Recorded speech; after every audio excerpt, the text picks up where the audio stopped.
Woo! Welcome back. It's episode 3 of ExPats. I'm your host, Lucas Covey, joined as always By the eternally optimistic Patriots fan, Joshua Downey. Let's roll. Let's get into it. We're playing the Bills this week. We're traveling up to Orchard Park, home of the Buffalo Bills. I am not even worried, I would say. I would just say I feel like at Nostradamus, just telling everybody the world's ending. What's the Fast Tony from Ice Age? Nice, dude. Yeah, Dude, those reference top tier, dude. Fast Tony is in Ice Age 2, the Meltdown poll. What a freaking movie. On a Saturday, dude. My brain isn't even firing on all cylinders, and you're pulling out Fast Tony references. That's one sip of Dunkin', dude. You're back in New England. I think we need to we're 3 episodes in, and we have explained exactly nothing as to behind, the makings of expats and why we're called expats. And moral of the story is, although granted you're kind of, in limbo right now, we are, New England born and raised guys that, moved out of their respective homes, mine, Massachusetts, you, Rhode Island, and found themselves, me in Atlanta, you in upstate New York, outside New England. And we wanted to kind of, approach New England sports media from, an outsider's perspective, while also kind of just having a fondness for the team we grew up loving and spending a lot of time around. So, and the big thing for me was don't get me wrong, we grew up during the dynasty, so we obviously loved the team, and it was easy to, because everybody around you was a big fan. But I found that as I've left New England, and I'm obviously back now, but in my 5 years away, or whatever you want to call it, I learned a lot about I learned a lot about my love for the team and the game of football and Boston sports in general and what it means to be a New Englander. Greatest city on earth. I mean, I can't. Yeah, dude. Hell yeah. You and I have various connections to the team growing up, but I mean, first and foremost, absence makes the heart grow fonder, and that absence, not being able to go to games year in and out, just kind of consume media, not being able to just turn on Nesson or NBC Sports Boston, has been disappointing. But I think Agreed. Part of the reason why we just like to talk about these things is, I don't know, the more, granted, with a team like the Celtics, it's all kind of, positive and nicey, so it's a little different. But I a lot of the media attention on the Patriots has been super bitter and just affected, obviously, especially, starting in the later tenure of Bill Belichick with the team. So it's just nice to kind of bring a fresh perspective that hopefully, is more informed and less emotional, while still having fun and, being emotional too, because obviously we care. We love it, dude. I was telling Josh last night, I was using it to hit on a girl last night. So thank you, Mac Jones, and thank you, Drake Maye, for making There's no shot that did anything for you. Whoa, what do you mean? Oh, wait. I forgot you're back in New England. Maybe it did. I don't know. No. I was thinking about you in Rochester, trying to pull some New England ball knowledge, on a lady, and I, would love to see that crash and burn. But, in New England, you never know.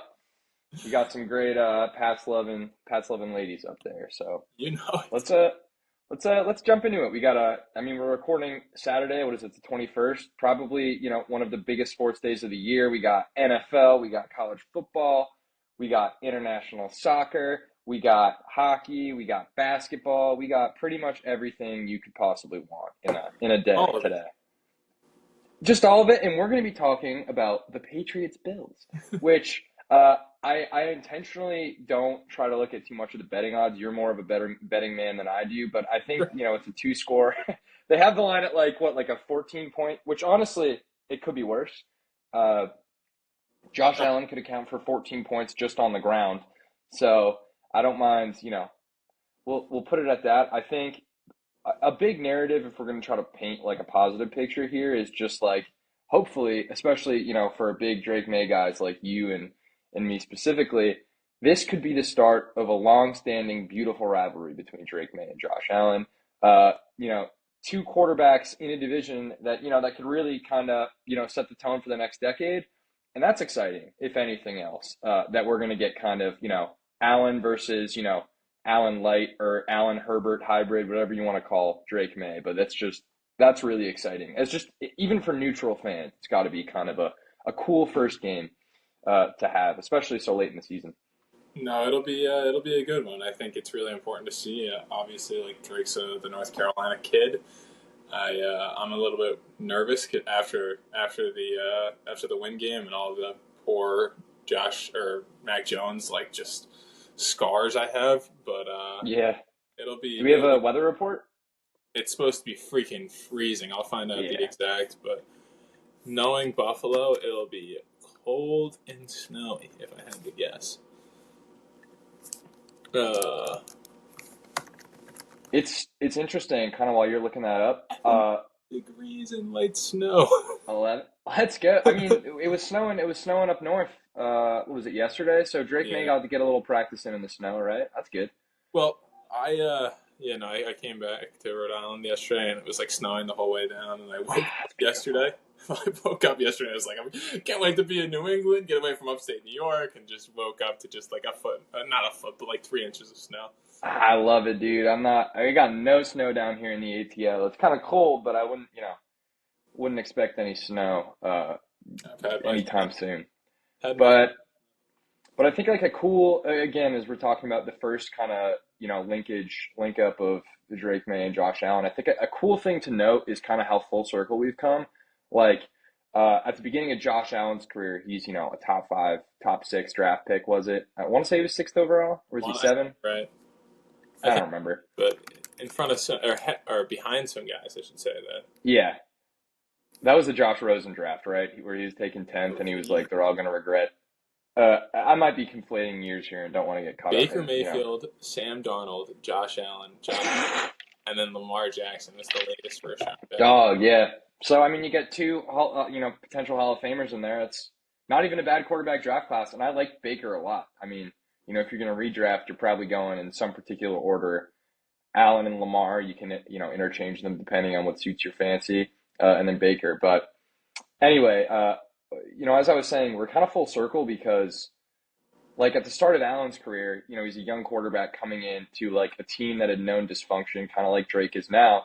And they're basically like, you see this team over here, the same geographical region potentially. They've won however many AFC championships in a row, and they got, the best player to ever do it, but at the very least, just one of the guys in the league. And you got to watch, you got to model yourself after him, at least in terms of professionalism and how you go about winning, setting a winning culture. And that was, I don't know how much it impacted Josh Allen. I mean, you see, Josh Allen and Brady, I think, have a playful relationship now. And I don't know if it's like a mentor-mentee thing, but, they're doing like the match charity event. So clearly there's a familiarity there. And now we're in that Bills position where it's like the Bills earlier this month just clinched their 5th consecutive AFC East championship, which hurts as a Patriots fan. You're like, damn, are we already that far removed from the dynasty? Yep. But it's also like, wow, like for all their warts, particularly in the postseason, for all of Sean McDermott's kind of faults, like this is a team that's won 5 AFC East championships in a row and has right now arguably the NFL MVP.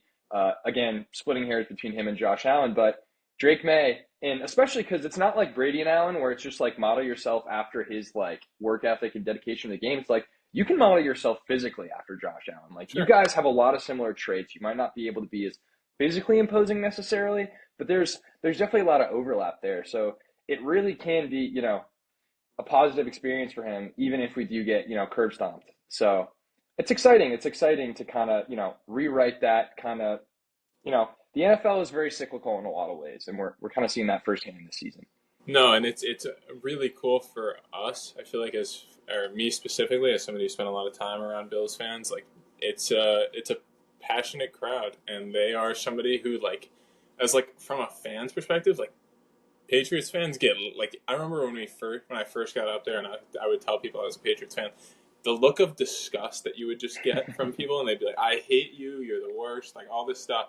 And it was Brady's last year that season, our freshman year, and the complete flip that Mac Jones. And I don't want to put it specifically on him because Belichick did have some late influence on it. Don't get me wrong, but like, I mean, people are like, man, I kind of feel bad for you now. like we've had some rough years, but it's cool that we have a direction now, and so this game will be good. I think if we can get some swings, make this competitive, really take some take some chances to dominate in the run game, because I think this Bills defense is really weak against the run, and I don't know how good we are in the run game, so it'll be a good test. But I think we're in for a shellacking. You know what's interesting is that I like if you look at Paul Perillo, his write up on Patriots.com for the kind of game preview. I was just looking over some of the stats and some of the things he was pointing out, and like I think a big narrative point has been like the Bills can be weak against the run, so we can set the tone. Maybe from like a form standpoint, I think that might be the case, but I think they're actually ranked as a worse pass defense than they are a run defense. Even though I voted, good Samaritan that I am, DeMar Hamlin into the Pro Bowl. So that's just me, but I find that to be interesting. But again, a lot of that can be kind of adjusted given how, the shootouts they've been involved in the last couple of weeks. But it also shows what it's like when they play, excellent competition, at least on the offensive side of the ball.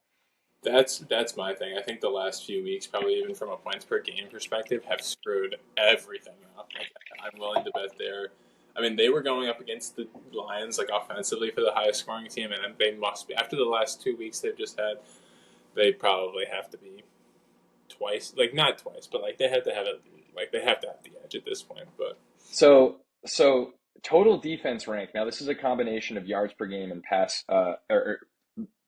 passing yards per game and rush yards per game. The Patriots are currently tied for 21st with 344.1 yards per game. The Bills are 23rd with 345.5. So that's a little over a yard difference. And the Patriots in total defense, just from yards are actually statistically better than the Bills. Now, we're talking about 2 games where you're letting up like over 40 points in a row. So again, very much like kind of adjust for those last 2 weeks and understand that they're playing 2 high-powered offenses with a lot of weapons. And the Bills defense isn't necessarily equipped to handle, I think, that type of team. Now, fortunately for them, I really don't think in the AFC there are teams that are as loaded offensively as either the Rams or the Lions. You can make a case that, maybe the Ravens. I think full tilt, Bengals are up there. I don't think they're necessarily a playoff threat, but certainly not the Chiefs. The thing is with the Chiefs, they have, the best quarterback based on performance of, the past half plus decade. So, I'm not going to ever count them out, but in terms of just like who I can count on to get into a shootout in the AFC, the Bills are probably, my A1 steak sauce. I agree. Well, this is like kind of like not related whatsoever, but I wanted to. It's something that I think should be brought up because it's 3/11 on Saturday of the greatest sports day, and I don't know if you caught any of the NFL game that's on right now, but the Chiefs have Chiefs playing left tackle. Are you serious? They do? He didn't look good or anything in the few minutes I watched, but yeah. No, well, I mean, their tackles are. They have some of the best guards, like interior linemen in the NFL, and the worst tackles in the NFL. Like their tackle play from guys like Wanya Morris probably rivals, ours from Trey Jacobs and Darian. Like actually, if anything, might be worse, which is like saying something. And it, might be kind of an indicator as to why their offense has lulled. Like a big stat that went around the media this week was there are 4 or 5 teams, probably 4, that had not scored over 30 points this season. Your New England Patriots or 30 points this season. Your New England Patriots are one of them.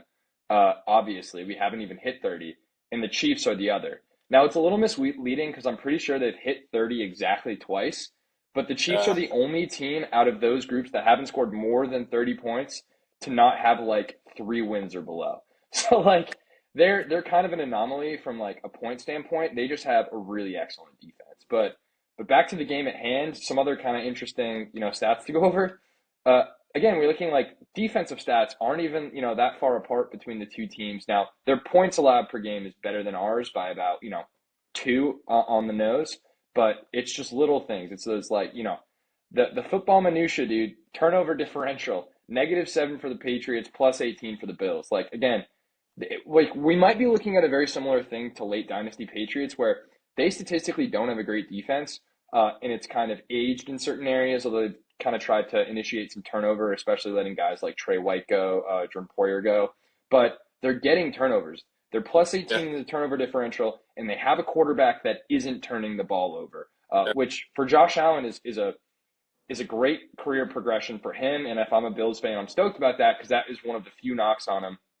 Guys like Alex Barth love bringing up, Josh Allen's kind of, habit of turning the ball over. He only has 5 picks this season, which is fantastic. Here's the crazy thing about it all is the fact that while his turnovers have come way down, like probably half or whatever you want to call it, but it actually is way down, which is not something, like I don't like to use way or really, but for him, it's way down. But the impressive part about all that is the fact that his touchdown rate per, like how many touchdowns per 100 passes is, I think, at the high, or not the highest, but it's right amongst average for where you have for the past 7 years. And if you can get, this is optimistic, but considering the guy is probably second most in turnover worthy plays, but if you can get Drake Maye to be able to keep those explosive plays and then just be able to hit the checkdowns, take that. I mean, I think Khalil Shakir is probably better than Pop Douglas, but if you can figure out how to work Pop Douglas in that Khalil Shakir, I don't know how we can't have some success. I mean, I think the run game is huge for them.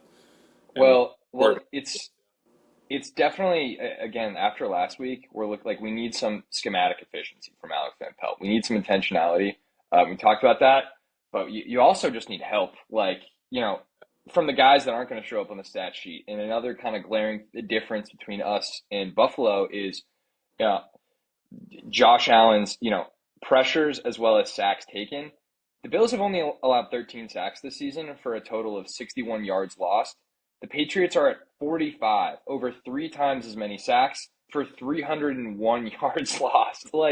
We shoot ourselves in the foot, and I don't even have the, penalty yards against numbers for this game, or going into this game, which is probably even more egregious. So it's just little things like that build winning football teams that make the difference. And again, it is a blueprint going forward for how the Patriots need to build around a young, physically gifted quarterback, for sure.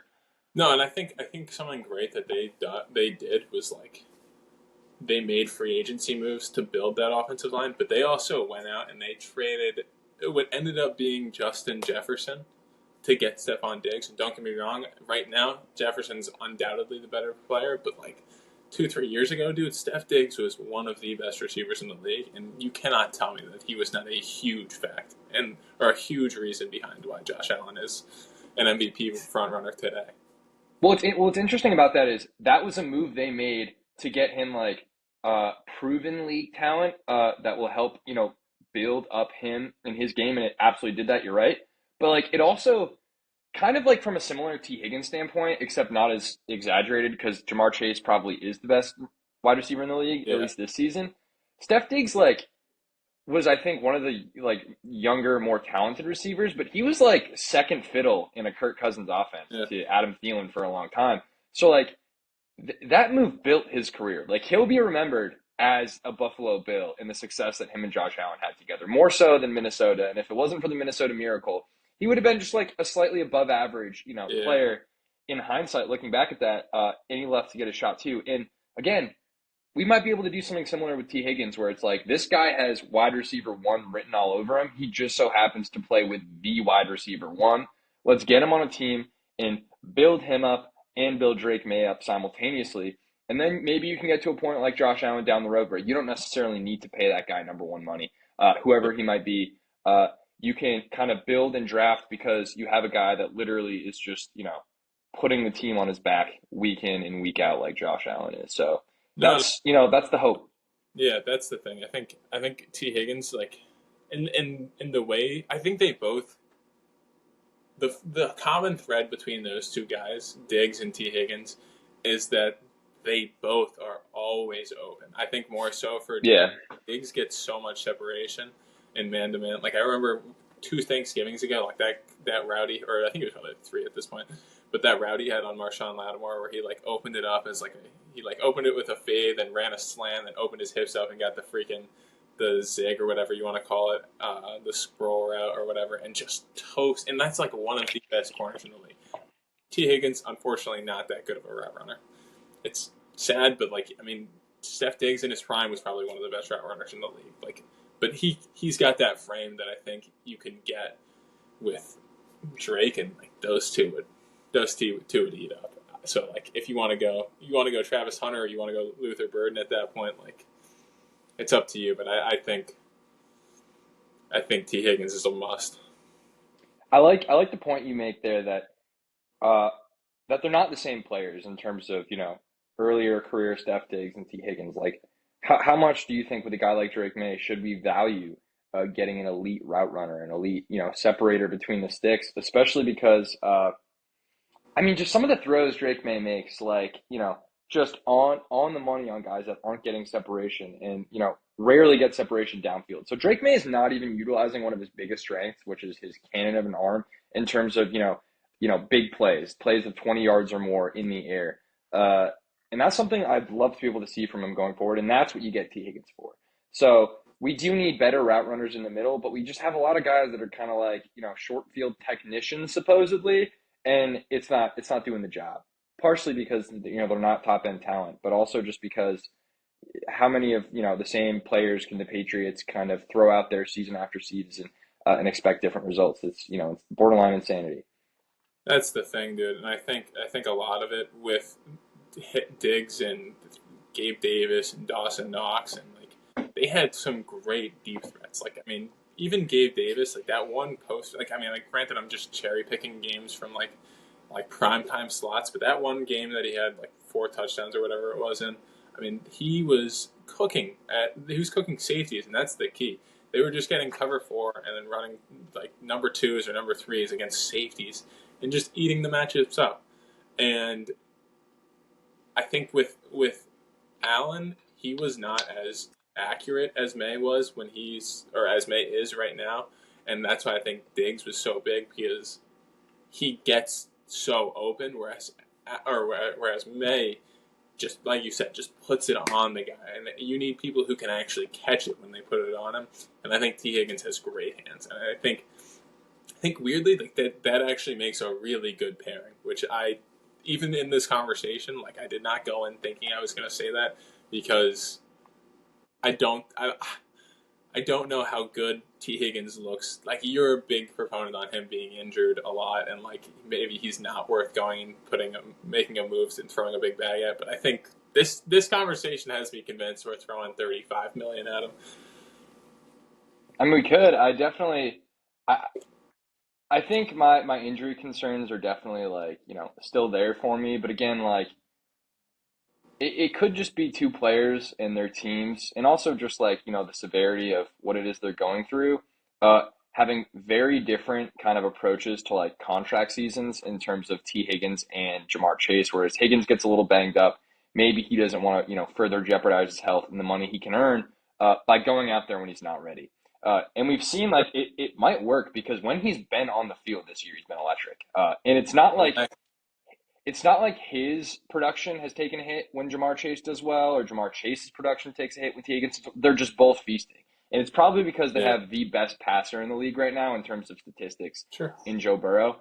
That doesn't hurt, but it also just shows that, they complement each other really well. And that, could be beneficial for us if we do end up leaving this draft with a Travis Hunter, or like hypothetically we trade down for Luther Burden. I don't think that's really going to happen, especially because I really don't think people are going to be incentivized to give up the bag to trade up to like a top 3 or 4 overall pick this season, particularly if those 2 worst teams do end up taking quarterbacks at 1 and 2. So definitely kind of an interesting conversation to have, and I do think Tee Higgins is just a great piece to be the one, but also like can have a really great complementary relationship with, another, above average wide receiver, which I don't remember the last time the Patriots had an above average wide receiver. At least one that was healthy, because you could probably say Jules, but the last season and a half or whatever, Jules was just banged up. So we're going back deep into the archives to try to find, good receivers, whether or not you want to say Antonio Brown for that 1 week in 2019. I really, it takes a lot of thinking. I'm going to kind of pivot over to a quick injury report, because then I kind of want to get your reaction to certain things, especially when we're talking about guys that might have to step up this week. JaMycal Hasty out, Marcus Jones out with a hip. That's going to be a real bummer. So we're going to kind of talk about that as we go forward. Duggar, questionable ankle illness. Peppers, questionable hammy. Cole Strange, questionable knee. Caden Wallace, questionable ankle. Keon White, questionable groin. Meanwhile, Anthony Jennings, Gonzo, and Verdarian Lowe all removed for the injury report, so we don't necessarily have to worry about their availability. But where I kind of want to pivot this to is we've been talking a lot about Alex Austin recently, and while maybe this Cardinals game wasn't the showcase of him that we might have wanted, just because it was kind of complete defensive breakdown in a lot of ways, outside of just Christian Gonzalez's continued excellent play, but Alex Austin, like, we're gonna have to see him step up a little bit here, especially against the hottest player in the NFL. And it's interesting because it's an interesting narrative for two reasons. One is that Alex Austin was drafted by the Bills last year before being kind of cast aside. I think spent some time on the Texans practice squad, and then found his way to New England all in his rookie season. And do you know who his lone interception in his career comes against? I will never forget watching that play happen. So I'll let you say it though. Josh Allen, baby. So we got a guy drafted then rejected by the Bills, has his only career pick against Josh Allen, coming off an injury this season and looking to assert himself going forward, especially for a team that is probably looking hard at having a steadfast second corner going into the offseason, especially with kind of Marcus Jones not being kind of a reliable piece from that standpoint, or at least having a very unique skill set and being kind of physically underwhelming just from a size standpoint. And then obviously Jonathan Jones kind of, his physical decline to an extent in transitioning over to safety. So I don't know. Do you have any thoughts on, how to maybe best use Alex Austin if he's taking, if he's taking a more advanced role in this defense? How might it be different than utilizing him than, say, a Marcus Jones who's not going to be there this Sunday?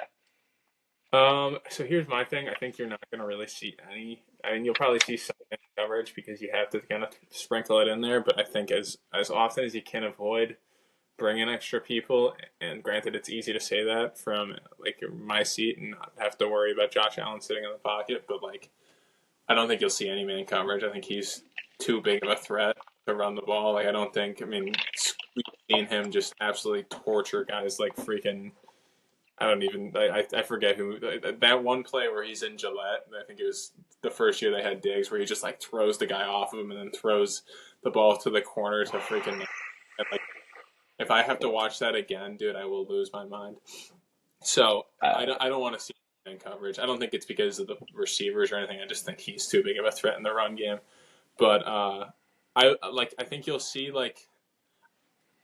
Maybe they put John Jones in the slot finally, and you're able to run some zone effectively. But I don't think it'll be a huge miss. I don't think it'll be a huge drop off, I should say, with Alex Austin probably getting more reps. I think he's a true boundary corner. I think that's something that the Patriots the last 4 or 5 years have been really been lacking since J.C. Jackson left, and. I think maybe the impact is probably the most impact is honestly in the punt game, because he's just so electric, and every week he gives such a good return. But I don't think the offense is like it's like 2 plays a game, so it's not like the end of the world or anything. I totally agree. There is one thing I forgot to kind of mention, and maybe it's because at this point in time, especially after just an unfortunate season for the guy, that it's maybe not as big news for us, but. Christian Barmore was placed on the reserve non-football list, and the Patriots kind of put out a statement citing recurring symptoms. They really aren't specific, obviously, out of respect to the player and maybe out of some medical uncertainty, but we're assuming it's still probably some holdover from those blood clots that kept him out for the first 10 or so weeks of the season. So wishing all the best for Christian Barmore. Aside from the fact that he's one of our better players, like. Especially when it comes to injuries like this, that situations like this where you can't really rehab. You just got to hope that your body kind of gets itself right, and you got to receive proper medical care. Like, obviously, his safety is of the utmost importance, and we hope to have him back next season, but we hope that he just continues to improve from a health standpoint more than anything. Yeah, I think schematically and like talent wise, I don't think he was like 2 years ago. He was your best player, and like that was like bar none. Like that was granted. Like Judon was injured, Gonzalez was injured, but like he was your best player 2 years ago. Like that's undebatable. Are you saying last season? Yeah, I mean he was phenomenal last year. Like yeah. I don't think he was really offering anything too much. But yeah, like you said, I mean, it sucks to see him go. He's he's a big dude, and if you can get him going next year and that full, like, we're gonna not two gap, but like, I mean, he can kind of do it, but like, he's more of just that. I mean, he crushes pockets, and I love watching that. I think that's huge for. I mean, I think edge pressure is big, but if you have somebody who can just fold, like, think about how dominant Chris Jones is for the Chiefs, and like, he folds the pocket, and that is the best to me. I love that. I mean, think about in a division with like Tua and at least this season Aaron Rodgers, like that is such a valuable asset to have that we did, obviously exactly. Like if you can force those less mobile quarterbacks, that whose efficiency really takes a dip when they have to, improvise out of structure or just leave maybe a pocket because it's collapsing from the interior, like that's huge. And we've seen the importance of that this season when, you got maybe some guys that are physically limited at quarterback, watching a lot of Falcons games, Jets games, just, Barmore is a big miss for us. Absolutely.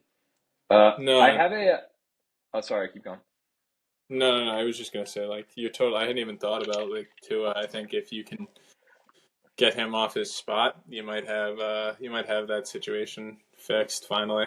So yeah, I think if this rebuild goes according to plan, it's the Bills are going to be the team we're really looking to kind of threaten because Miami's window might be closed at this point. I'm not entirely sure. I like Mike McDaniel. I don't know if he's going to end up being there long term. But I certainly think that there are some areas where the team has fallen short the last couple of seasons, and they got players that are kind of aging out of their prime. So it'll be interesting to kind of see where we go from there. But back to back to the task at hand. Not to go too far back, we did our review show on the Cardinals game, and there's a lot of criticisms levied there, and we've had our own specific opinions, particularly about the coordinators, the coaching. But I want to read a very I think like kind of damning, especially given the source, like quote from Mike Reese, probably the most respected name in Patriots journalism, and one of the goats we have in New England.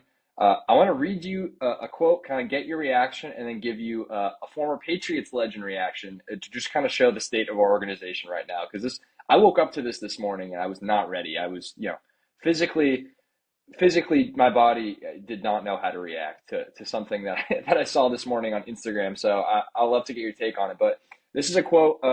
Reese kind of does his like notebook tweets after games.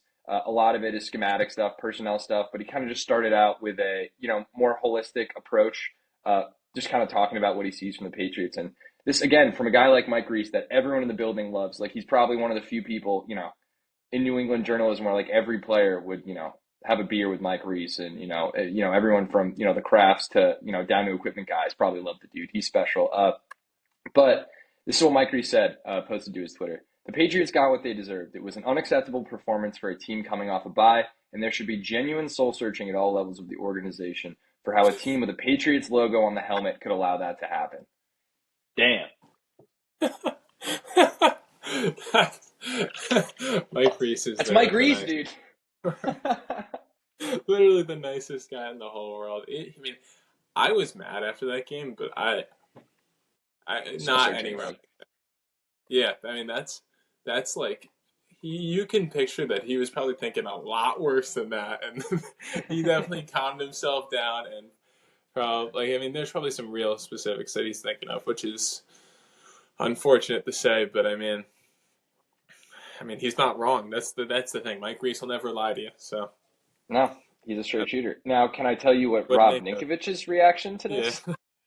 So Rob Ninko has I think he has the Dan and Ninko pod or show, whatever they call it, and it'll pop up on my, and I'm assuming a lot of Patriots kind of Instagram feeds, TikTok feeds, whatever, wherever you consume your media. But his co-host Dan, don't know his last name, read him that exact quote that I just read him that exact quote I just gave to you, and this is again how just broken we are in terms of Boston journalism. Especially because Ninko's never really shied away from giving his opinion on his platform to, what he thinks about the Patriots. It's kind of like his thing is kind of talking about the Pats. So Ninko's response was to start going, they're eating the cats and dogs. He just said that out of pocket. but he didn't say it. He sung it, and he was quoting because they pulled it up on the show after. Again, all this in an Instagram reel that I woke up to this morning. A like a song remix that someone did of Trump's "They're eating the cats and dogs" quote. You know, that absurd quote that has no relevance to football. He starts singing a remix of that some guy did of Trump's voice to "They're eating the cats and dogs," and then he has whoever their guy behind the scenes is for the podcast pull up the video, and they just start laughing and singing along to it. He didn't answer the question about Mike Reese's comment, at least from what I got from that Instagram reel. He literally just was read that damning tweet from a guy that really, generally, keeps things pretty buttoned up. And his response was just, "They're eating the cats and dogs. Don't eat my cats and dogs." Like, it was wild, dude. I don't like. I think we've broken our former players. We've broken our media members. Tom Curran has a meltdown every 5 seconds. Like, people are just losing their collective minds in New England, dude. Well, it's strange that I feel like every year you watch the Red Sox or the Celtics, the Bruins are a great example because the Bruins literally get to the playoffs every single year. And it doesn't matter if we don't have a team that's going to do anything great. The last time we were even really relevant was 2019. I mean, no, that's not true. 2 years ago we won the President's Cup. But you win the President's Cup, you're obviously not going to win the Stanley Cup. Mm-hmm. But they do whatever it takes. They pay a second goalie. I heard Perillo talk about this 6 months ago, and he was saying they have a little cheat code where they pay a second goalie a lot of money, and he comes in, he wins them 15 extra games, and that 15 games gets them into the playoffs every time. We have nothing to bank on. There is not one thing that you can be we got rid of the greatest coach. We have a quarterback and a cornerback, and those are the only two redeeming pieces to this team. I mean, if you want to throw Barmore in there, I won't fight you, but only because I feel bad. I after every game. I mean, my buddy was driving up during the Colts game that we won on the last second, and he literally turned to us. I'm worried about Lucas. I don't think I don't know what you can hang your hat on after. I mean, maybe you get Travis Hunter next year, and that's something to be positive about. But if I'm still here next year and I'm going to training camp, it'll be just for the nostalgia of it all, and maybe to get a few tweets. And for the Drake Maye, yeah. I mean, don't get me wrong, it'll be cool to see Drake Maye. Yeah, dude. It's funny. Our version of the Olmark Swayman, obviously a duo is broken up, but just elite goalie combination. If you want to look at from a pass protection standpoint, it's Onwenu and Layden Robinson, or Michael Jordan and Layden. We got absolutely nothing. That's it's comparing it to the Chiefs' interior alignment, obviously, but I find that to be discouraging, amusing, and just kind of befuddling all at the same time, for sure. Yeah, I'm interested to see where we go from. I think this offseason is going to be freaking massive. If you do it well, you sign Tee Higgins, you get a second corner, and maybe you draft a pass rusher. Abdul Carter did well today, but it's only because SMU freaking sucks. So yeah, dude, love an ACC team falling apart. Let's go. Oh my! They looked all. I don't even want to talk about it. I felt like I was watching a high school football game out there. Yeah. You think they had a better performance than Indiana? At least with Indiana, I can see how you decided that they got there. They granted they had the same record. SMU went into the ACC championship undefeated and it's just a bad ACC year, dog. It's a bad ACC. I think. Look at how bad FSU and Virginia Tech were. Oof, dude. Oof. It literally was just Clemson and SMU, and I'm not convinced by either of those teams, but definitely more so Clemson than anything. Although Clemson's going to get absolutely pummeled, I think, by Texas. Oh, yeah. And, I mean, Clemson at least has, a kind of good quarterback run game. I'm watching today. I watched a few SMU games, and I was like, they're just beating up on some really bad teams, and that's college football for you. That's why I'm a That's college football. I can't watch that every week. Oh my god. That's ACC football for you. I agree. I'm never going to be a full college football guy, but I mean, at least with the SEC games, you're every name, an announcer kind of says it's probably a draft pick you should take into consideration. And there's just, a heightened level of competition there. Which, speaking of competition, oh, no, sorry, keep going, because I was about to completely go in a different direction. I was just going to say, I've heard Derrick Henry talk about it, and obviously he was a Heisman Alabama SEC, and he was like, there's no comparison between college football. Like the NFL is an elite zone. And like I'm sure if you were to get some of those guys who played like other pro football leagues, like KZ or whatever the heck his name is from Demontre, you know who I'm talking about, the Kevontae Turpin from the Dallas. I think Casey. You were like, you know who I'm talking about? I have no freaking clue who you're talking about, Casey. I thought you're like Casey Montreal. I'm like, what the hell? And then Kevontae Turpin for sure. I know where you're going now. No, I think he would be like. I think he would tell you that it is in its own, and like I'm sure the ACC is probably close, or the SEC is probably like close to like some of those other pro leagues, but like I'm willing to bet those pro leagues are worse football than a lot of college football leagues. Oh yeah, for sure. So I think we covered a lot of the story elements. I definitely like having your opinion on some of the schematic stuff, and I appreciate you kind of talking about why the Patriots should take a zone-heavy approach and kind of what the implications of Josh Allen's athleticism are. I don't have much in terms of like actual game script to go over, and I love for you to interject and maybe give some more kind of schematic analysis. But I one more plot point that I have written down and I'm thinking about is, do we see any John Parker Romo this season if Joey Sly has another inconsistent performance? Like, do you think that Joey Sly misses a kick? Are we bringing in Romo, who obviously kind of replaced right guard? I'd yank him so fast. So fast. If he misses one this week, I'm yanking him. I cannot see. It makes me miss Nick Folk, which is the saddest statement in the whole freaking world. Nick Folk has been money just once it got past 50 yards. Nick Folk's leg, wasn't there. I mean, how often does freaking Joey Sly hit 50-yard bomb? Like, I mean, and the thing is that the leg is always there. It's the control that isn't. And again, like with Nick Folk, you knew from 49 yards and in, he made everything. And Joey Sly were missing 25 yarders. Romo did a pretty decent job when right guard was hurt in Minnesota, kind of leading the team, I guess, from a special team standpoint. But Joey Sly, everybody's favorite Capital Stormer, that's what he looks like. I don't know if he has much leeway and grace these last 3 weeks of the season. So, I mean, just obviously from a Patriots fan standpoint, I want him to do well. I've got nothing against Joey Sly whatsoever, all the jokes aside that I make about him. But, Romo, might be the hot leg coming in. We'll see. So that's just kind of a narrative I'm definitely paying attention to if Sly doesn't set the tone. No, I'm right there with you. I think if he misses even one, dude, I'd get the hook so fast. Oh my gosh! As somebody who got pulled a lot in high school and college sports, oh man, I'd be yanking that guy. At least you were on the field to get pulled. I was generally on the sideline twiddling my what.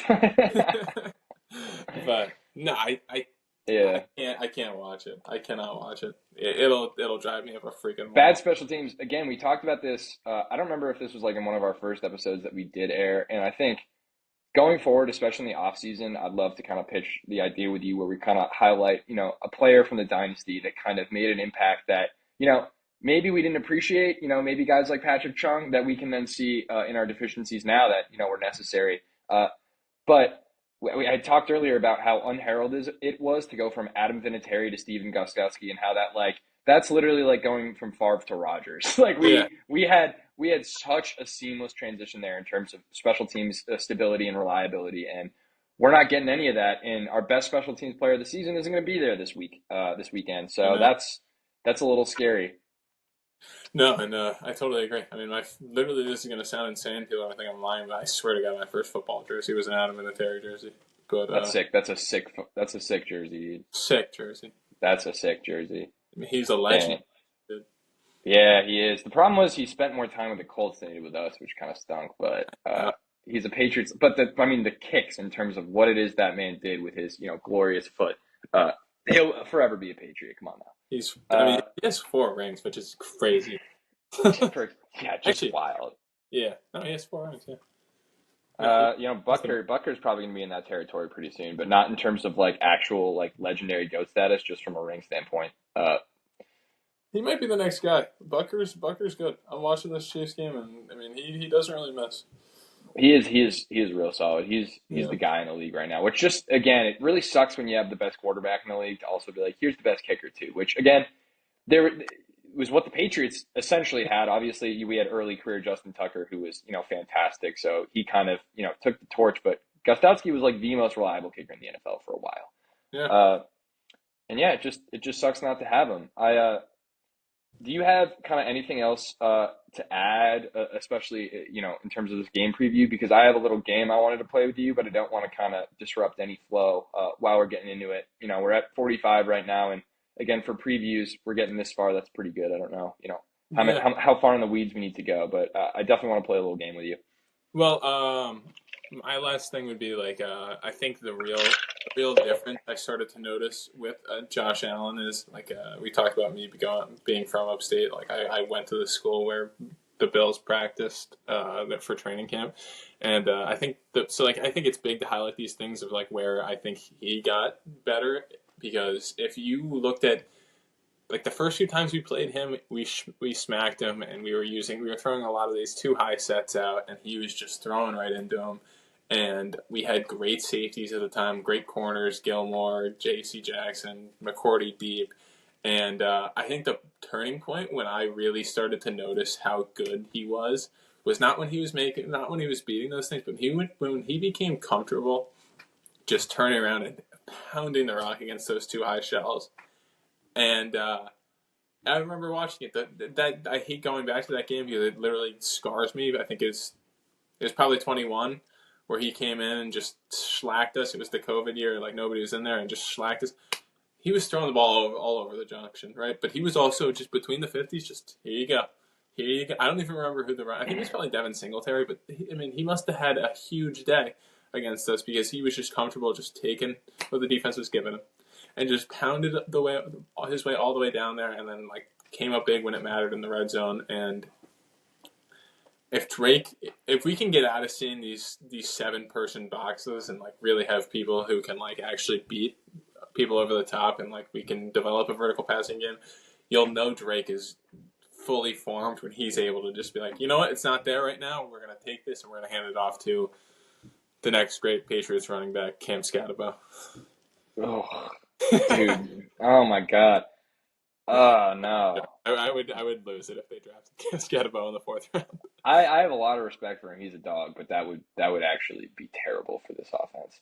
If anything, because you need speed at running back. Like that's literally like what have we learned from trying to make Ramondre a 20 plus carry bell cow is you can't do it. And there isn't much speed there. So yeah, if we're gonna do anything, it needs to be a guy with wheels.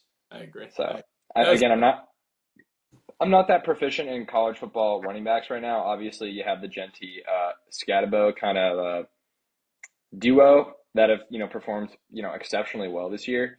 But other than that, we have so many needs. Like we paid 2 running backs last year. We just got to stick them out this year because the money needs to go elsewhere. Yeah, for sure. But I agree with you that needs to be a part of Drake's game. And I think if used right, the Mondre Gibson tandem behind a serviceable offensive line is enough for Drake Maye. Absolutely, it should be in theory. No, it should be. I mean, I think obviously we're playing both sides of the fence by saying like Tee Higgins, Travis Hunter, and then like Tee Higgins has to be Patriots next year. That's moral of the story. If you want to go Will Campbell, Kelvin Banks over Travis Hunter, and maybe we win this game by some freaking miracle, or we win on next Saturday, like I'm okay. Like you can pretty much take any player at this point, and I'll be okay with it. So. Yeah, I don't see us beating either of these teams. However, it'll be, I think, a good learning experience for Gerard, especially coaching against the Bills twice in 3 weeks. The team that as long as he's here is going to give him fits. So definitely kind of some interesting narratives there. What's this game? Okay. So again, this was kind of me being self-aware in the fact that I know nothing about Vegas. I really don't. I don't do a lot of betting. I like to hold on to what little finances I have going for me. So, I don't like to spin the dial as you do.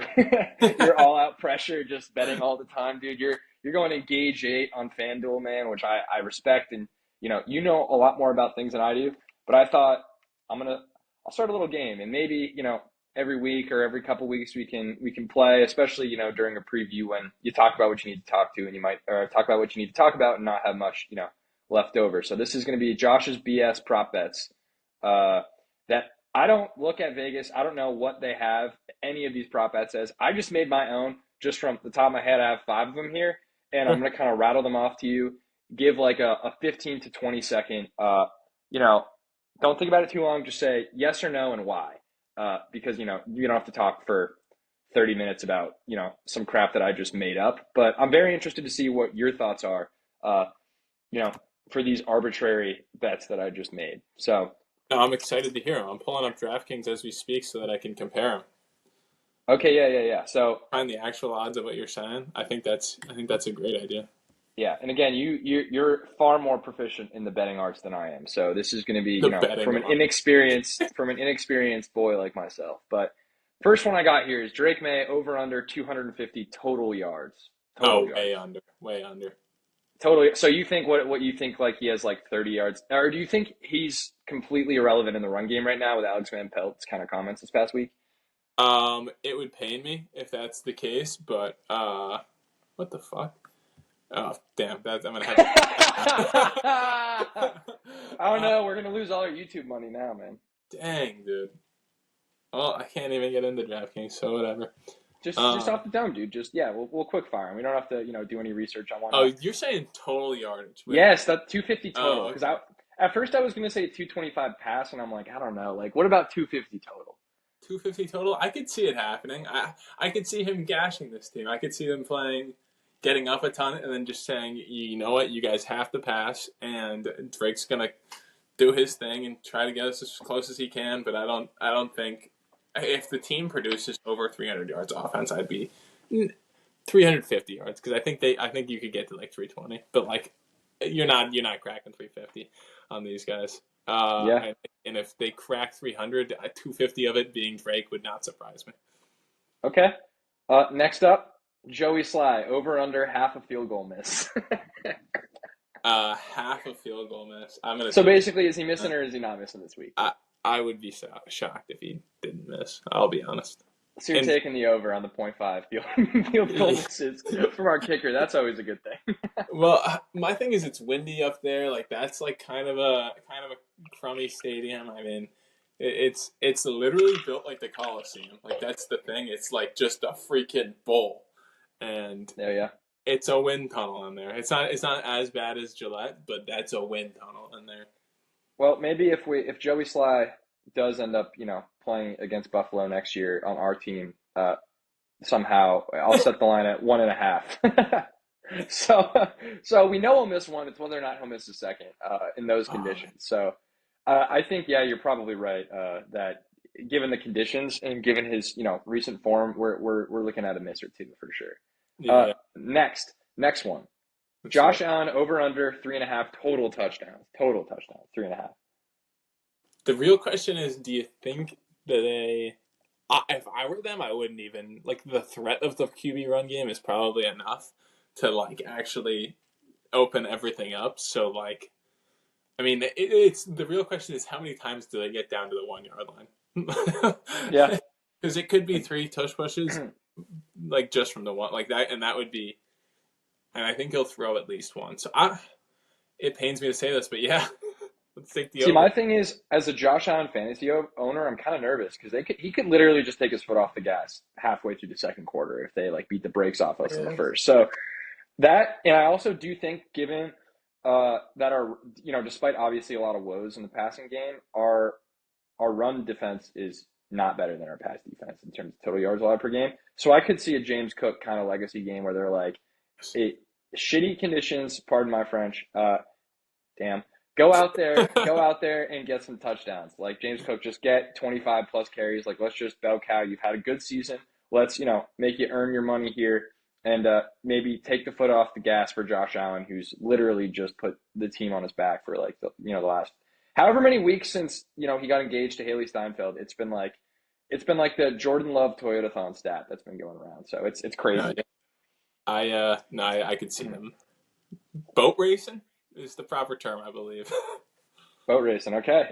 I mean, look, from a fantasy perspective, I would love, if we got into a shootout because I have Josh Allen, obviously, and because I just want to see Drake Maye get in those situations. That would be fun. And I believe you have Khalil Shakir as your flex this week, so you might have some stake in the game as well.